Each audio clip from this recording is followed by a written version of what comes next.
O texto está em João, capítulo 4, a partir do versículo 25. Fala sobre o encontro de uma mulher samaritana com Jesus. Disse a mulher: eu sei que o Messias, chamado Cristo, está para vir. Quando ele vier, explicará tudo para nós. Então Jesus declarou: eu sou o Messias. Eu que estou falando com você. No versículo 28, então, deixando seu cântaro, a mulher voltou à cidade e disse ao povo: venham ver o homem que me disse tudo o que tenho feito. Será que ele não é o Cristo? Então saíram da cidade e foram para onde ele, Jesus, estava. Versículo 39, muitos samaritanos daquela cidade creram nele por causa do seguinte testemunho dado pela mulher: ele me disse tudo quanto tenho feito. Assim, quando se aproximaram dele, os samaritanos insistiram em que ficasse com eles, e ele ficou 2 dias. E por causa da sua palavra, muitos outros creram. E disseram à mulher: agora cremos, não somente por causa do que você disse, pois nós mesmos o ouvimos e sabemos que este é realmente o Salvador do mundo. Diga aleluia. Eu sei que a maioria de vocês conhece essa história, um encontro produzido pela graça de Deus. Jesus está passando por Samaria, um território que era um tanto hostil aos judeus, e você sabe, Jesus e seus discípulos, os apóstolos que o seguiam, eram judeus, e eles passam por Samaria. Jesus propositadamente manda que os discípulos entrem na cidade para buscar alimento e fica sozinho à beira de um poço. É meio-dia, sol a pino, o poço está deserto. As pessoas costumavam buscar água ou pela manhã bem cedinho, ou ao final do dia, quando o sol já estivesse mais ameno. Mas ali daquele poço Jesus ficou à espera, certamente, de alguém. De repente, essa mulher samaritana aparece. Ela tem uma vida cheia de frustrações, de escolhas erradas. Ela traz sobre os ombros não apenas um cântaro para abastecer de água naquele poço, mas ela traz o peso de uma vida inteira de pecado. Provavelmente ela escolhe ir ao meio-dia porque não queria encontrar ninguém. Estava fugindo das pessoas, fugindo de si mesma, fugindo da sua história. E surpreendentemente ela encontra ali um judeu, que até então para ela é apenas um judeu. Jesus estabelece uma conexão com essa mulher, que nós poderíamos chamar de pecadora, como todos nós. Jesus começa a conversar com ela. Aquilo já era um assinte, porque judeus não conversavam com samaritanos, e muito menos um homem judeu puxando conversa com uma mulher samaritana. Mas Jesus tem uma intenção: revelar o amor de Deus por ela. Começa uma conversa, nós não vamos tomar tempo sobre aquilo que eles conversaram. A princípio ela está bastante resistente, ela tem muitas ideias na sua cabeça, e das ideias que ela expõe, todas têm por fim um sentido de dizer: você não tem nada para dar para mim. Mas Jesus então começa a tocar na intimidade daquela mulher, quando, por uma manifestação sobrenatural, ela fala do seu passado. Ele fala do seu passado. Ele diz: mulher, chama o teu marido. Ela diz: eu não tenho marido. E Jesus diz: sim, na verdade você não tem marido, já teve 5, e o que está com você agora não é seu marido. Isso causa um impacto, porque eles nunca haviam se encontrado, e Jesus conhecia os detalhes da sua trajetória, de novo, de frustração, de escolhas erradas, de rejeição. Já pensou uma pessoa que passou por 5 casamentos, e se não permaneceu em nenhum deles é porque Por um motivo ou outro, aquele foi um propósito frustrado, 2, 3, 4, 5. E agora ela havia desistido de compromissos sérios, estava vivendo sem compromisso com um homem de maneira ilícita, ofensiva a Deus, mas ainda assim Jesus está derramando o seu amor. Quando finalmente ela fica sem argumentos, ela diz: vamos parar a nossa conversa.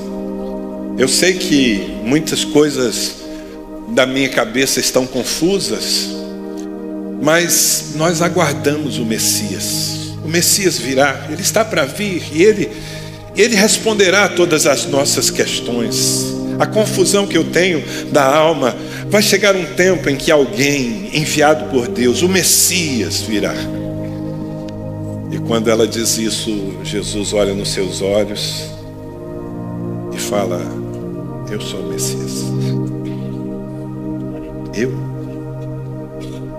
Eu sou o ungido. Eu sou aquele que você e o seu povo estão esperando há tanto tempo. Eu que falo com você. Imagine o impacto dessa palavra. Essa mulher deve ter estremecido, sabe? Os samaritanos, eles tinham uma expectativa um pouco diferente acerca do Messias. Os judeus esperavam o Messias como um governante, uma pessoa bélica que quebrasse o jugo do Império Romano e que finalmente levasse Israel ao seu apogeu, e isso ainda se cumprirá em Jesus Cristo, porque ele virá e reinará sobre as nações da terra. Então essa era a expectativa dos judeus, e por isso eles não reconheceram Jesus como Messias, porque ele não veio como um governante, ele veio como um cordeiro disposto a dar a sua vida em resgate dos pecadores. Mas os samaritanos, eles tinham uma expectativa diferente. Se você estudar, você vai confirmar essa informação. Os samaritanos esperavam um Messias. Messias significa ungido. Eles esperavam uma figura profética. Eles esperavam alguém que trouxesse revelação, que colocasse em ordem a vida espiritual deles. Por isso essa mulher está colocando toda a sua expectativa no Messias que viria, e Jesus está diante dela dizendo: sou eu. Quem você espera, aquele que você aguarda para organizar o seu mundo, sou eu sou o Messias. E o impacto disso muda completamente a mente e a história daquela samaritana. Por isso que eu chamo de um encontro produzido pela graça. Porque foi Jesus quem escolheu estar ali, assim como ele escolhido estar no nosso caminho, e a maioria absoluta de nós também já teve um encontro pessoal e verdadeiro com esse ungido, e as nossas vidas foram transformadas. É sobre essa transformação que eu quero falar. Em primeiro lugar, para avivar na sua vida, você que já serve ao Senhor há algum tempo, quem sabe há muitos anos, avivar na sua vida a paixão e o valor dessa nova natureza que aparece quando você nasce de novo. As palavras que nós costumamos usar na igreja, elas são bíblicas, são conversão. Alguém se converteu.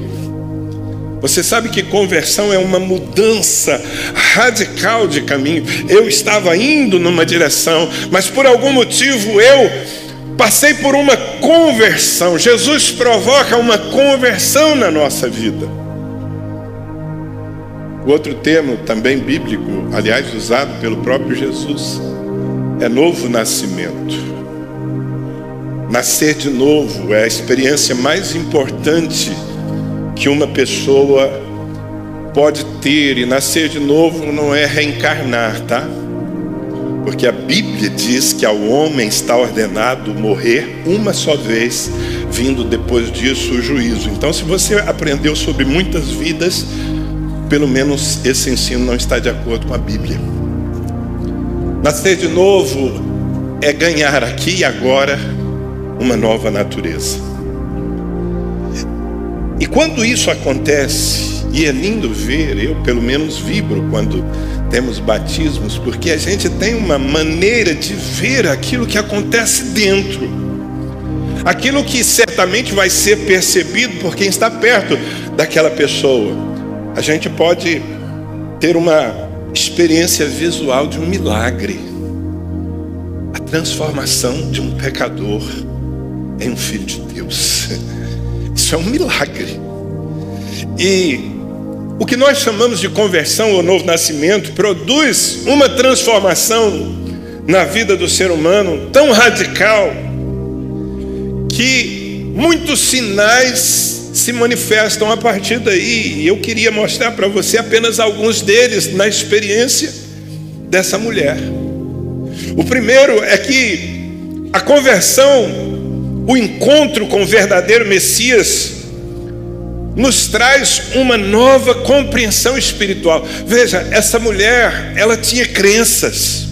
Se você ler toda a história, você vai vê-la inclusive discutindo com Jesus a sua fé.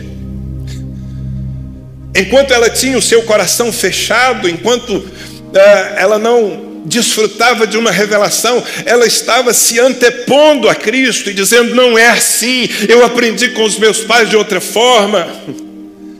Ela estava cheia de crenças equivocadas. Aliás, como a maioria de nós esteve um dia. Nós vivemos numa nação religiosa, graças a Deus por esse background cristão que Satanás está tentando destruir. Mas é um cristianismo distorcido, com muitos sofismas.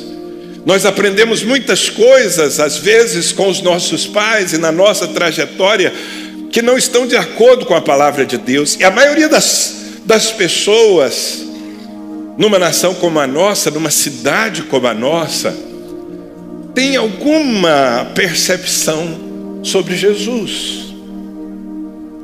Mas uma coisa é você ouvir sobre ele, uma coisa é você criar o seu próprio conceito, e outra coisa é você conhecê-lo. Quando Jesus disse: eu sou o Messias, é como se um véu fosse rasgado na mente, no coração daquela mulher, e o que ela não conseguia enxergar antes, ela passou a enxergar. E esse processo é maravilhoso, nós chamamos isso de revelação. Como eu disse, a maioria dos que estão aqui cultuando a Deus num domingo pela manhã é resultado desse processo, quando finalmente você enxergou o reino de Deus e enxergou Jesus como Ele é, e não como as pessoas lhe passaram, ou você mesmo criou em seus corações, em seu coração. Então veja que essa iluminação é como um descortinar do entendimento. Eu já contei aqui para vocês algumas vezes.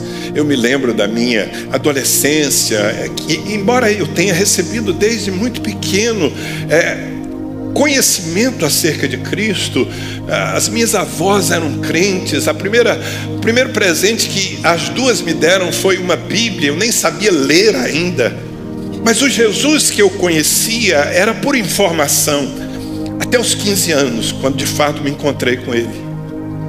Antes disso, eu passava pelas portas das igrejas evangélicas e ficava um pouco surpreso de ver tanta gente entrando e saindo, e eu me perguntava: o que esse povo encontra de tão interessante aí, para gastar um domingo de sol como ele, diante de um pastor que fica lá falando um monte de coisas e cantando umas músicas diferentes?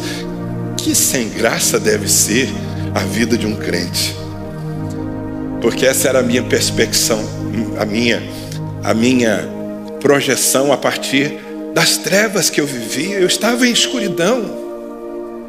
No dia em que a luz de Cristo brilhou no meu coração, no dia em que esse véu foi rasgado, eu descobri que Jesus é maravilhoso. Ele não é só uma figura histórica, ele não é só um bom exemplo, ele não é só um mártir, ele não é um impostor. Você sabe que entre os que estão aqui é bem possível que haja gente que um dia desdenhou de Cristo, ofendeu a Cristo, blasfemou contra Cristo, porque não conhecia o verdadeiro Messias. Mas no dia em que ele se revelou, no dia em que ele disse: sou eu, então aquele véu foi rasgado, e o que era ofensa se tornou reverência, o que era rejeição se tornou paixão. E é por isso que nós estamos aqui nessa manhã, mais uma vez, diante daquele que conquistou os nossos corações. Sabe, queridos, essa revelação nos apresenta um reino que nós não conhecíamos, o reino de Deus, o mundo espiritual. Nós antes achávamos que a vida era só uma sucessão de coincidências naturais, mas desde que a luz do céu brilhou em nosso espírito, nós passamos a entender que tudo gira em torno de um trono, e quem está sentado no trono é Jesus Cristo, o enviado de Deus, o Rei dos Reis e o Senhor dos Senhores. E viver essa nova vida, percebendo que tudo nasce no mundo espiritual e acaba tocando o nosso mundo natural, a nossa saúde, as nossas finanças, a nossa família, muda completamente a forma como nós enxergamos e vivemos a vida. Revelação. É por isso que Paulo descreve em 2 Coríntios 3,16, ele diz: mas quando alguém se converte ao Senhor, o véu é retirado. Diga comigo: quando alguém se converte ao Senhor, o véu é retirado. Nós que estávamos em trevas, talvez você nunca tenha parado para pensar por que a Bíblia descreve com tanta insistência aqueles que ainda não tiveram esse encontro como pessoas que estão em trevas. E por que a Bíblia descreve a nova vida como viver no reino da luz? Porque antes não enxergávamos, mas agora sim nós o vemos, e Ele é maravilhoso. Em João capítulo 8, versículo 12, Jesus diz: eu sou a luz do mundo. Quem me segue não andará em trevas, pelo contrário, terá a luz da vida. Você tem a luz da vida. Você era cego, agora você consegue enxergar aquilo que as pessoas lá fora não enxergam ainda. Por isso talvez blasfemem, por isso talvez desdenhem da nossa fé. E nós não devemos ter uma atitude bélica em relação àqueles que estão nas trevas, porque nós um dia também estivemos lá. Nós um dia fomos resistentes, porque não o conhecíamos de fato. Um véu foi rasgado e agora nós enxergamos. Martin Lloyd-Jones, que foi um médico e pastor britânico, escreveu muitos livros, muito famoso. Ele disse o seguinte num dos seus livros: a verdadeira conversão é um milagre que envolve a iluminação espiritual. A mente obscurecida passa a ver Jesus claramente. Não há verdadeira experiência cristã sem esse despertar interior dado por Deus. Quantos concordam com esse pensador? Com certeza tudo que ele está falando está de acordo com a palavra. Mas nós podemos ver na vida dessa mulher não apenas esse descortinar, ou seja, ela muda drasticamente a sua postura diante de Jesus, quando finalmente seus olhos são iluminados, quando Ele se revela a ela. Mas esse encontro também produz uma nova atitude em nós com relação ao nosso passado. Diga comigo: passado. Sabe, o passado é tudo o que nós vivemos até agora há pouco. Essa mulher chega carregando o seu passado nas costas. Mas depois que ela tem os seus olhos iluminados e que ela passa pelo novo nascimento, a Bíblia diz aqui no versículo 28 que então, deixando o seu cântaro, a mulher voltou para a cidade. E há um simbolismo, é claro que a descrição aqui é de um gesto físico e, se você não for sensível, talvez até desprezível. Bem, ela chegou carregando o seu cântaro e agora ela deixa o seu cântaro e vai à cidade. Mas vamos entender isso de uma maneira mais profunda. Eu disse no começo que essa mulher chegou àquele poço cheia de vazio. É um grande contraste, né? Alguém cheio de vazio. Assim vivemos nós, tentando preencher com tanta coisa, sem nunca conseguir. Essa mulher traz sobre o seu ombro o peso desse passado de tantas tentativas, todas frustradas.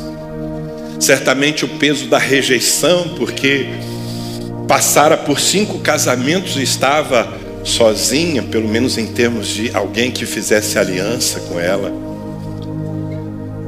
Acredito que ela estivesse debaixo do peso da culpa. Não é difícil imaginarmos que parte desses casamentos tenha falido por seu próprio comportamento errado. O fato é que ela chega carregando um fardo. O fardo de uma alma que quer, mas não encontra. É por isso que a proposta da conversa de Jesus com ela é sobre água. Jesus pede água para ela. Está no texto anterior ao que eu li. Jesus diz: mulher, você pode me dar água? Ela diz: como você, sendo judeu, pede água a mim, uma samaritana?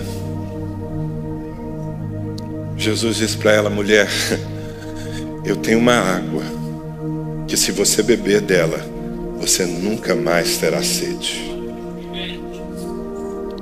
Como eu disse, a princípio ela está resistente, ela começa a discutir com Jesus. Ela diz: não, você não tem como retirar a água do poço, e esse poço aqui pertence ao nosso pai Jacó. E ela começa a discutir coisas religiosas, quando Jesus estava querendo demonstrar que ela estava diante da oportunidade de mudar a vida.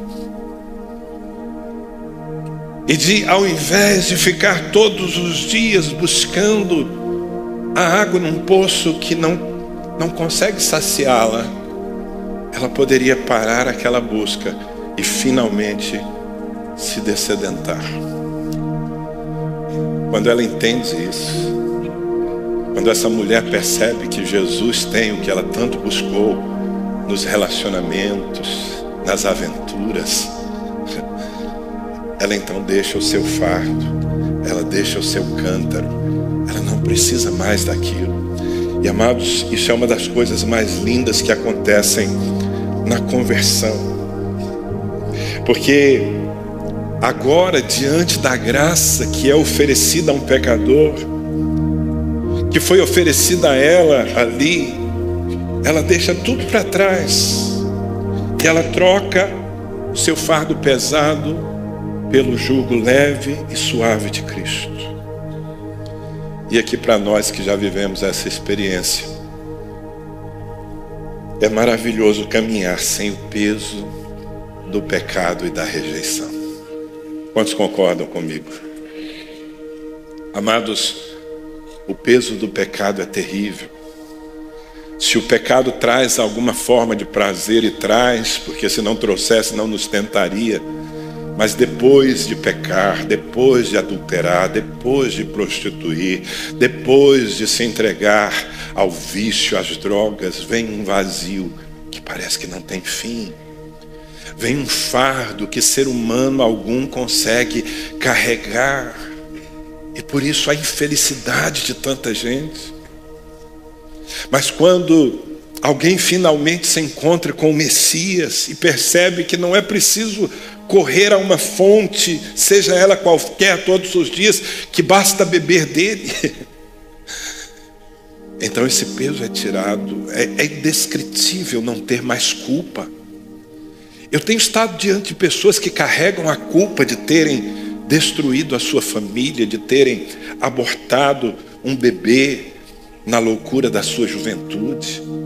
Eu conheço pessoas que trazem a culpa até mesmo de ter acabado com a vida de uma outra pessoa. E ainda que tentem disfarçar, carregam esse peso. E esse peso nunca sairá dos ombros, das costas, a não ser que tenham um encontro com Jesus Cristo. Quando alguém ouve de Jesus: eu tenho uma água que não apenas lhe dessedenta, mas que limpa você. Eu tenho um perdão completo. Como nós ouvimos aqui o pastor Zé Mauro falando, Deus quer lançar os seus pecados no mar do esquecimento e colocar uma plaquinha: proibido pescar. Porque nenhuma condenação há para aqueles que estão em Cristo Jesus. Porque se o Filho do Homem vos libertar, verdadeiramente sereis livres.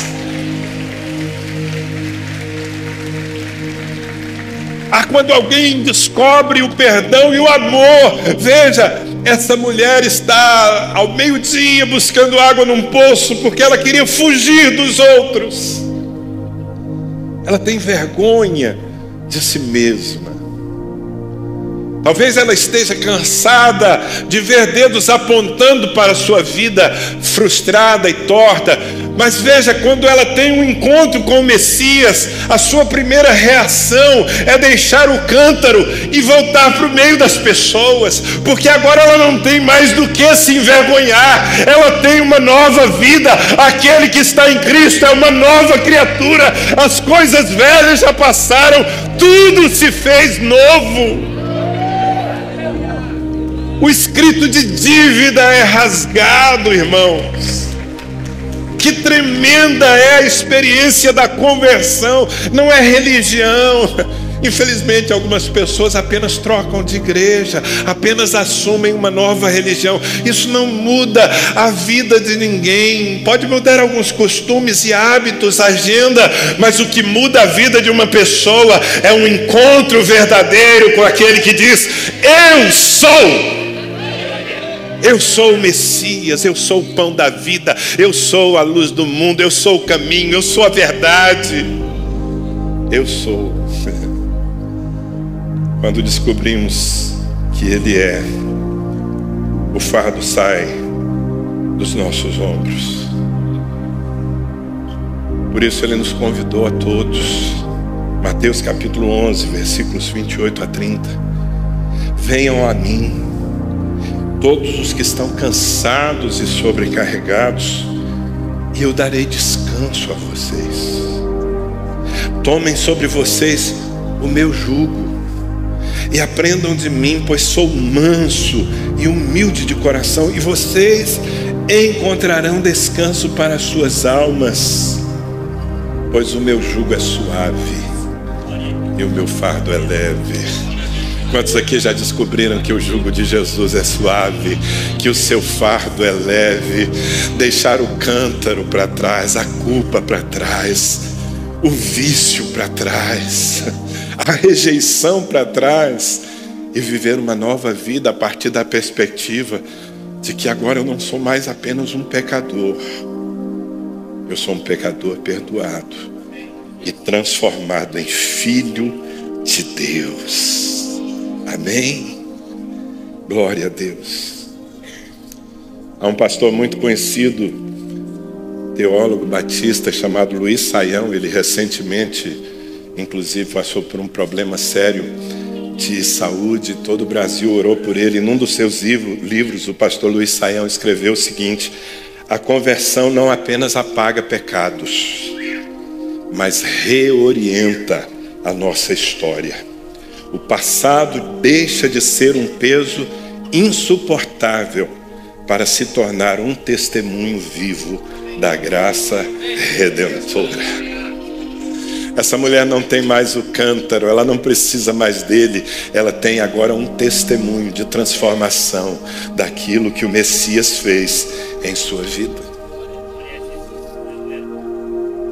Eu, percebendo aqui como vocês estão recebendo a palavra, eu estou vendo dois tipos de pessoas, pelo menos na minha percepção. Eu estou vendo aqueles que passaram por essa experiência agora, recentemente, e eles estão vibrando porque é exatamente isso que está acontecendo em suas vidas. Mas eu também consigo enxergar na carinha de muitos de vocês que servem a Cristo já há bastante tempo, uma gratidão pelo dia em que o Messias disse: eu sou também na sua vida.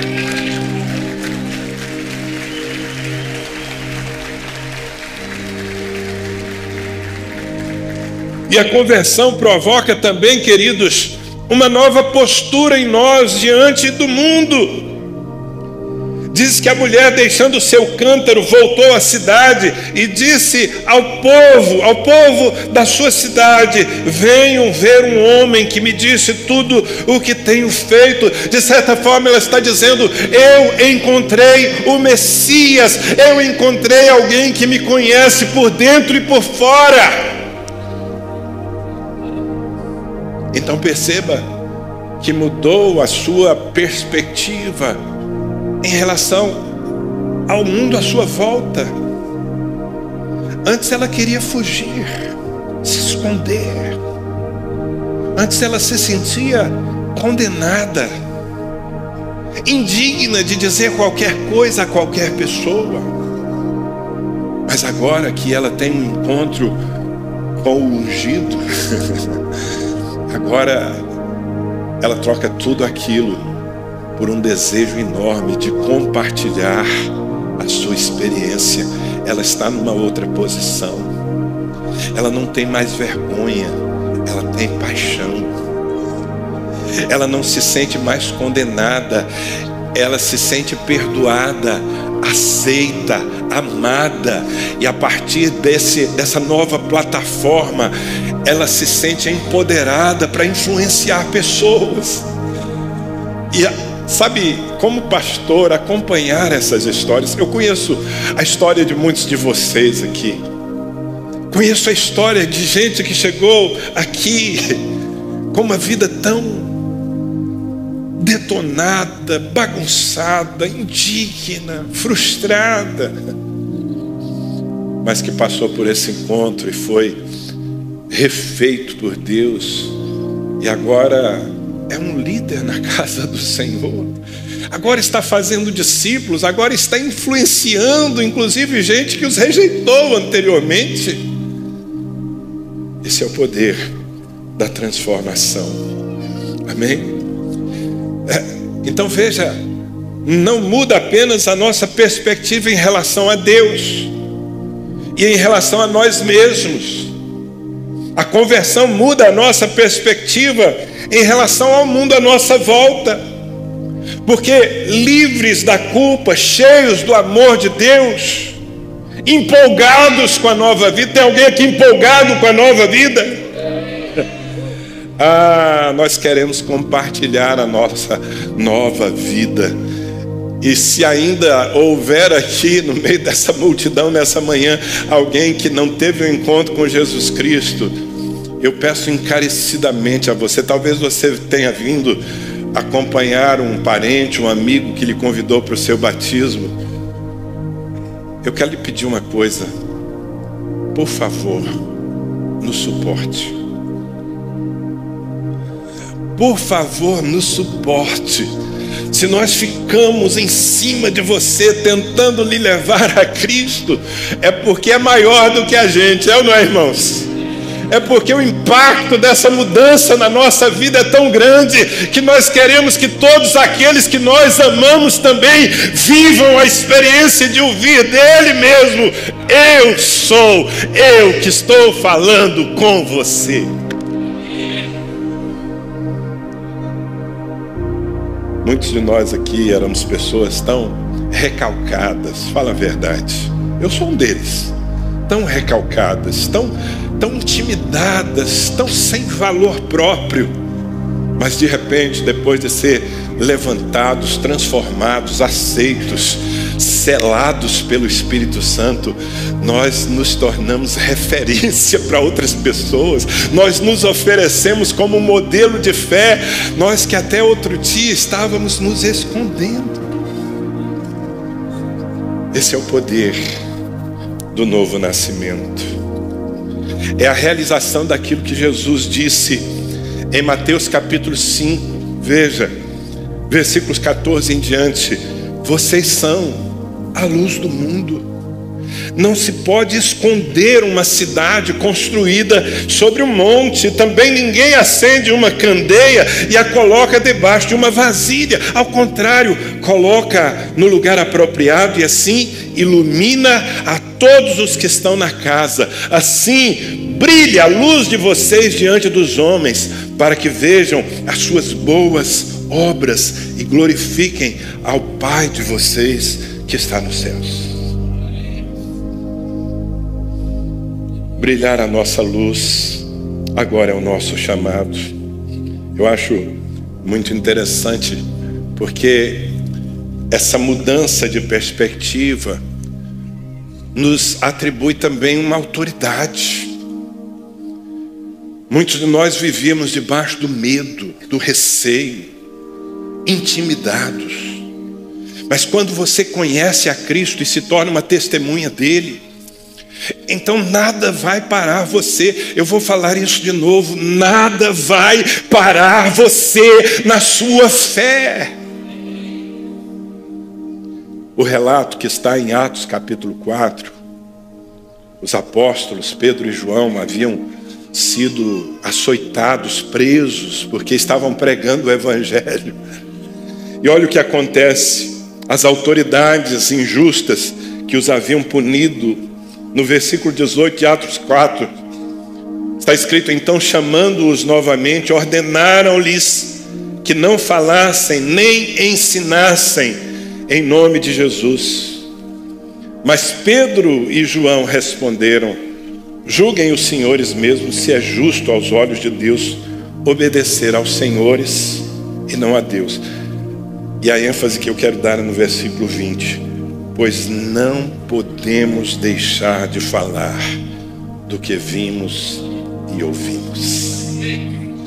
Quando você vê e ouve, você não pode deixar de falar.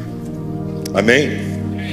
Mas eu quero apontar uma última marca daqueles que têm um encontro verdadeiro com o Messias. É que eles também desenvolvem uma nova imagem diante das pessoas. Então veja, a conversão não muda apenas o nosso interior. A conversão não muda apenas a forma como nós lidamos com a vida. Isso está claro até aqui, não? Essa mulher convertida a Cristo, ela tem uma nova visão de Deus e ela tem uma nova visão de si mesma. Ela não está mais debaixo de vergonha, nem de medo e nem de acusação. Mas isso se reflete para fora, e as pessoas passam a enxergar nela o que nunca tinham visto, porque ela não tinha. Então veja, no versículo 39, antes disso, o texto diz que ela corre à sua cidade e prega, e ela diz: eu encontrei o Messias, ele me disse tudo que eu tenho vivido. E no versículo 39 está escrito: muitos samaritanos daquela cidade creram nele por causa do testemunho da mulher. Muitos samaritanos da cidade creram em Cristo por causa do testemunho de uma mulher que até poucas horas antes era uma indigna, uma rejeitada. Perceba que quando ela tem uma fé, escuta, uma fé e uma experiência para contar, a sua imagem diante dos outros é repaginada. Agora as pessoas querem ouvir o que ela tem a dizer, e não apenas querem ouvir, as pessoas são despertadas em sua fé. Amém? Voltando para aquela história lá de Atos 4, quando Pedro e João disseram: olha, vocês podem nos ameaçar, vocês podem nos prender, vocês podem fazer todo o mal contra nós, mas nós não podemos deixar de falar do que temos visto e ouvido. No versículo 13 está escrito: quando viram, quem viram? os perseguidores, quando viram a coragem de Pedro e João e perceberam que eram homens comuns e sem instrução, ficaram admirados e reconheceram que eles haviam estado com Jesus. É esse o impacto, quando, ainda que alguém seja refratário, resistente à nossa fé, quando vê em nós a coragem, a verdade, a sinceridade, quando não vê apenas blá blá blá, mas experiências que temos com o Senhor, então essas pessoas, querendo ou não, reconhecerão que nós somos daqueles que encontraram o Messias. Isso faz de nós então uma esperança para o nosso mundo, para as nossas famílias. Eu acho que eu descrevi com argumentos suficientes aquilo que acontece quando alguém se encontra com o Messias. E essa experiência de transformação, que de novo, não é assumir uma nova religião, não é mudar de igreja. Isso é uma consequência. Você precisa estar diante dele. E você precisa enxergá-lo pelos olhos da fé. Você precisa ouvir no seu coração o Messias, a resposta que você está procurando em tantos lugares, em tantas pessoas, em tantas coisas, em tantas experiências, em tantos relacionamentos.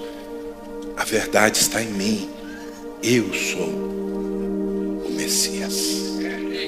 Eu que estou falando com você. Amém? Quantos celebram essa nova vida? Glória a Deus. Eu quero que você fique em pé. Os músicos vão subir aqui.